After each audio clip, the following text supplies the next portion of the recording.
Touring a new construction home is an exciting time because you get to see all the different possibilities you get to choose from when you build your dream home. Once you choose your base model, you can then begin the process of choosing your upgrades at the Builder's Design Center. This will be your chance to completely customize from top to bottom your home with all the ideas and inspiration that you took from the model home. You might even feel a little overwhelmed with so many options to choose from. In this video, I'll be sharing with you how to choose your upgrades when designing your new construction home. And make sure you stay with me to the end of this video because I'll be sharing with you how a client of mine was able to upgrade their home with solar without any additional upfront costs. When purchasing your new construction home, you need to be able to tell the difference between the included base price features as well as the available upgrades. These differences can affect the overall cost, customization, and functionality of your home. Included base price features are what you get with the home without any additional upgrades as well as customization. These base features are considered standard for every new home. Typical features that are included in the base price of a home are HVAC system, cabinet, basic appliances,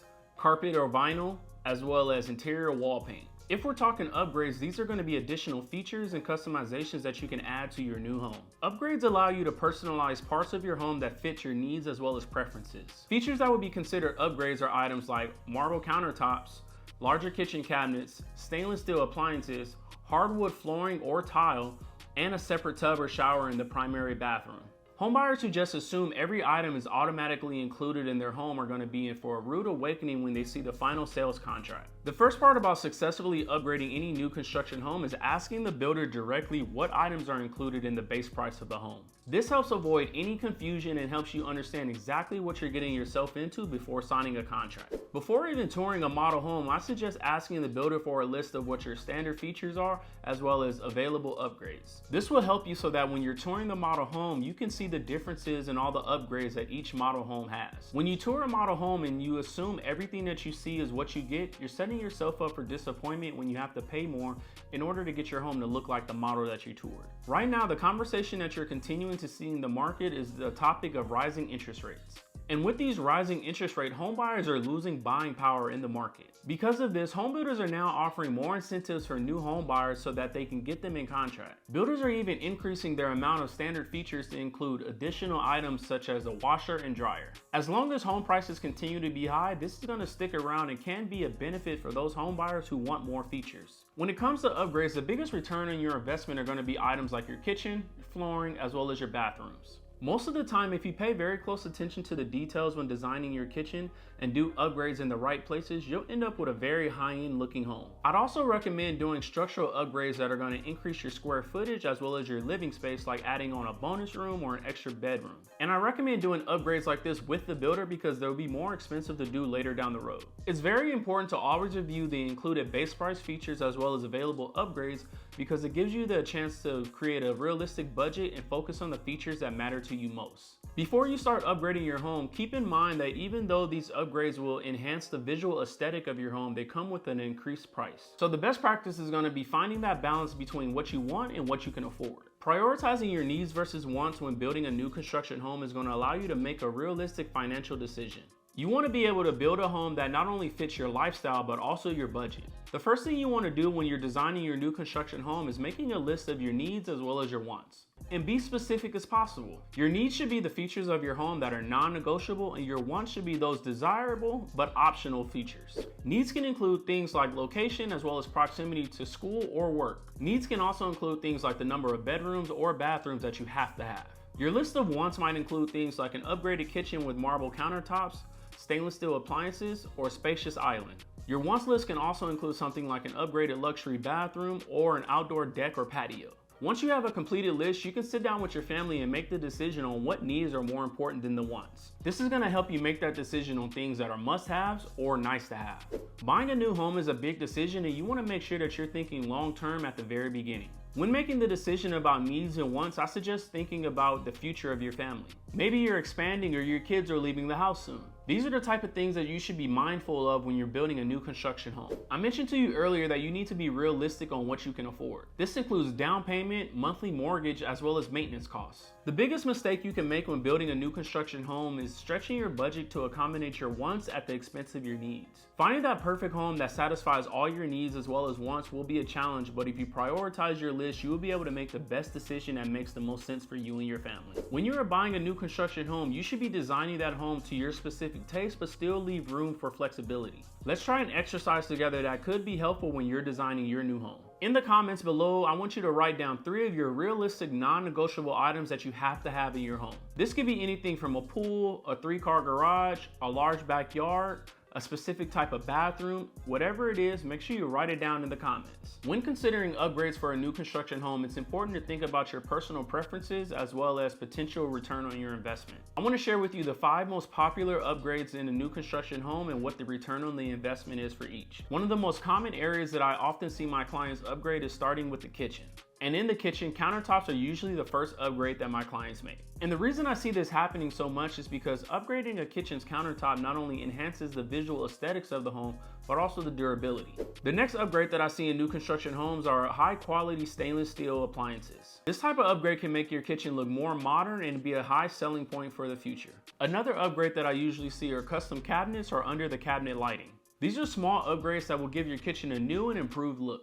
Next to the countertop, the next big upgrade I see in kitchens are the island. Most homeowners usually have a standard island, but you can upgrade to a waterfall island. The waterfall island is one of my favorite upgrades because it adds a level of elegance to your kitchen that not many people have. You can expect on average about 60 to 80% return on your investment with items that you upgrade in your kitchen. Most home buyers in the market add value to kitchen upgrades and they think it's worth the investment if it was done correctly. The next biggest upgrade that usually comes with a solid return on investment is the bathroom. Most of the time when a home buyer enters your home, after they view the kitchen, they head straight to the bathroom. Adding a luxury touch to the primary bathroom with features like a walk-in closet, dual vanities, and upgraded features is a great investment. All of these items increase the functionality of the bathroom and allow for more space. In addition, you can upgrade to high quality flooring to improve the bathroom's appearance. And if you really want to give your bathroom that spa-like feeling, you can add a large soaking tub. I think no matter how much storage you have in your bathroom, a few more spaces is always going to be a good investment. With that being said, upgrading your bathroom to include additional storage can help your bathroom look more organized. Overall, bathroom upgrades can have a return on investment from 50 to 75%.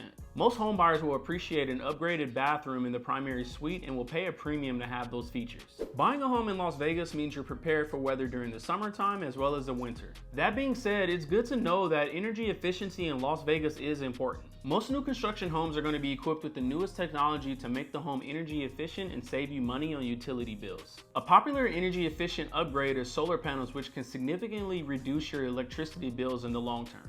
And now that we have so many people working from home, it's important to have light fixtures that don't make the home hotter. That's why replacing standard lighting with LED fixtures can also reduce your electricity bill. When I tour new construction homes, I always see energy efficient HVAC systems as well as upgraded thermostats. These are items that can be considered smart home features when you think about selling in the future. Upgrading your home with energy efficient features can provide you a 50 to 80% return on your investment. The big thing to remember here is all of these upgrades will pay for themselves because of lower utility costs in the long term. Right now I have a client in contract for a new construction home in Pahrump, and one of their points of emphasis was no carpet. They literally hate it and don't want it in the house. This was something he was very adamant about and wanted to make sure was included in his home.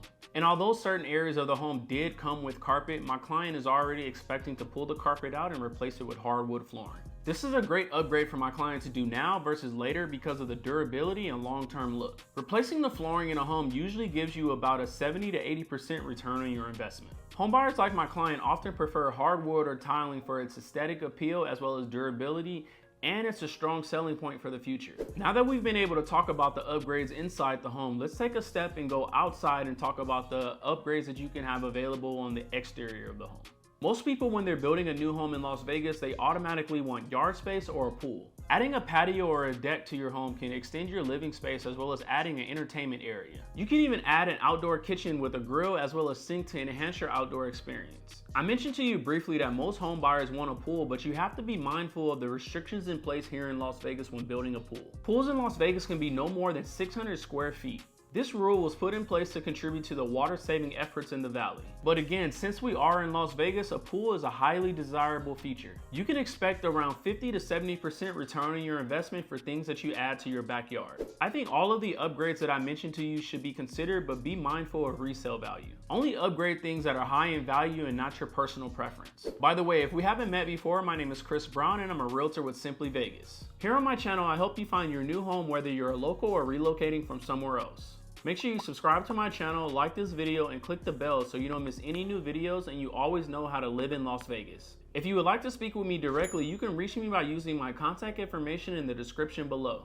Building a new construction home, as I mentioned, is an exciting experience when you're designing your new space. But it's important to practice restraint and not over-upgrade your home. Over-upgrade means adding features and finishes that exceed the normal of your neighborhood. When you go beyond your budget in upgrading, you're going to stretch your finances and could struggle finding financing for the home. Some upgrades that you make will increase your home's resale value and others may not. The biggest issue you're going to run into when you over-upgrade your home is when you get down to the appraisal. If this issue comes up, your home is not going to appraise for the value that you think it should. Now, this is going to be that area where it's going to complicate the sale or the refinancing process for you. A good rule of thumb to remember when upgrading your home is long-term value. What you find stylish and valuable today might be outdated in a few years. I've seen very specific upgrades in homes that limited the amount of home buyers that were interested when they decided to sell. When you have a limited group of interested home buyers, you're either going to 1, have to sell your home at a lower price, or 2, your home is going to sit for a longer period of time. To avoid over upgrading your home, I recommend working with your builder as well as your real estate professional to create a realistic budget to see what items align with your personal preferences as well as long-term resale value. Most of the time when you're customizing your new home, you're deciding between DIY projects that you can do later or builder upgrades that you can do now while you're building your home. When it comes to DIY projects, you're going to have a cost savings because you're going to avoid builder markups as well as labor costs by doing it yourself. When you do DIY projects, it allows you to personalize your home to your exact specifications with complete control. And some DIY projects are going to have a higher return on your investment if you have the skills to do it efficiently. The disadvantages of DIY projects is they can be time consuming and labor intensive. I would only suggest smaller projects that don't require a significant amount of time or effort. Depending on the scope of your DIY project, it could require permits, and if that's the case, I recommend doing that particular project with the builder while you're building the new home. Although you can do some DIY projects by yourself, I do think some builder upgrades are worth the cost. Builder upgrades are integrated into the construction process, which could save you time. I was recently looking for a home for a client that was in the market to buy that wanted a very specific home. Everything we looked at could get the job done, but he had to put in additional money for improvements. I mentioned the idea to my client of just taking a look at new construction homes just to see what's out there. The thing that I told him was with new construction homes, everything is new, so it's something to at least consider. And ultimately, I knew we can save money in the end if we went ahead and went with a new construction home. All new construction homes come with warranties, and it gives you an extra peace of mind knowing that if anything happens within that first couple of years of owning that home, you're going to be covered. But if you are considering doing builder upgrades versus DIY projects, just be mindful that these are going to be more expensive.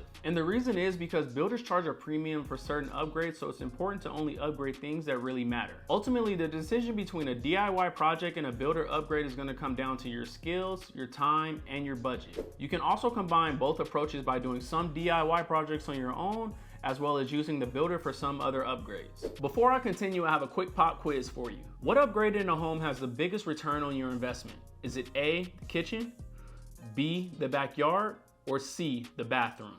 The first person to write the correct answer in my comments will get a shout out in my community tab as well as on my next video. The most crucial part of picking upgrades for your new construction home is understanding cost. Financing your upgrades when building a new construction home will help you afford the upgrades that you desire. Before you even begin the financing process, you need to have a completed list of all the upgrades that you have in mind and see if it aligns with your budget. This will help you understand the cost as well as the scope of work that you're intending to do with your new construction home. Once you have your completed list of upgrades, you can determine how much you can afford to spend. There's going to be several ways that you can finance your upgrades when you're building a new construction home. The most common is builder financing, which allows you to roll over the cost of your upgrades into the mortgage. Most of the time when you're building a new construction home, your upgrades are going to be included in the final sales price of the home. This allows you to save money now and get what you want while paying for it over the course of the loan. At the beginning of this video, I talked about how a client of mine was able to upgrade their home with solar without any additional upfront costs. Now, typically the home builder will charge you a deposit if you buy solar during the construction process, but they won't charge you a deposit if you lease the solar. Knowing this information, my clients decided to lease their solar so that they can pay it off later over the course of the loan. This was perfect for their situation because they really wanted solar on their home, but they don't have to pay for it now, they have to pay for it later. When you choose to finance your upgrades in your home, it does come at the expense of interest that you're going to incur over the course of the loan. But in my opinion, I think it's worth it if you're building a brand new home from scratch. Just always remember that financing should be done responsibly and within your means. Make sure you research and compare your options and understand the contract terms as well as interest implications. The planning and budgeting that you do now will help ensure that your upgrades enhance your new construction home without causing a financial strain. For more videos about relocating to Las Vegas or Henderson, click on one of the other videos on the screen. I appreciate you all watching. I'll see you on the next one.